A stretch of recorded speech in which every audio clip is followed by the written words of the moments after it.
We interrupt this program for an important... Yow! I need your advice on how to fix no sound on Xbox One. First, make sure the unit is not on mute, or that the volume is down real low.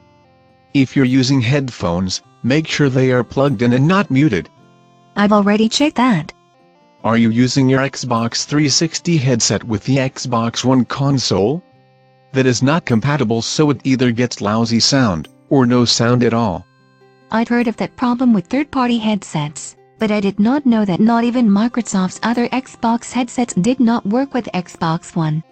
They finally learned something from Apple, and it is the most annoying thing about the company, the lack of hardware compatibility.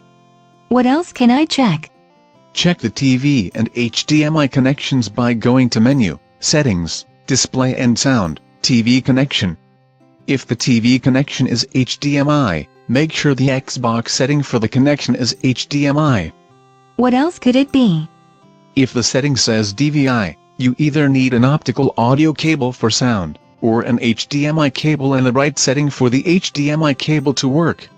So make sure the HDMI setting matches the HDMI cable. Got it.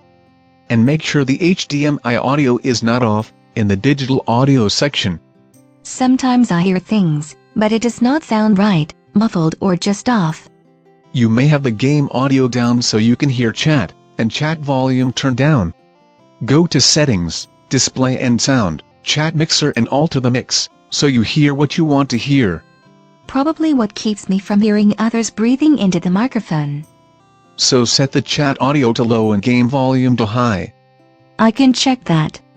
If you're listening via speakers instead of headphones, I'd say to make sure the audio settings were right for a home theater. Plus an audio format like 5.1 or 7.1, uncompressed.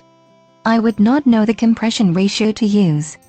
You can choose stereo uncompressed and let it pick the right compression, based on what it thinks your configuration is. Or you could check the set-top box itself and maybe clear its configuration information, in case that's the cause. How do I change set-top box configuration information? I hardly even know how to make sure it is on. Disconnect the cables, leave them off for at least 30 seconds so the memory loses power and forgets its settings. Reconnect the cables correctly. I see, the really hard reboot. And if that does not work, the hard part is telling tech support you've already gone through the first 5 lines of the script, of rebooting everything,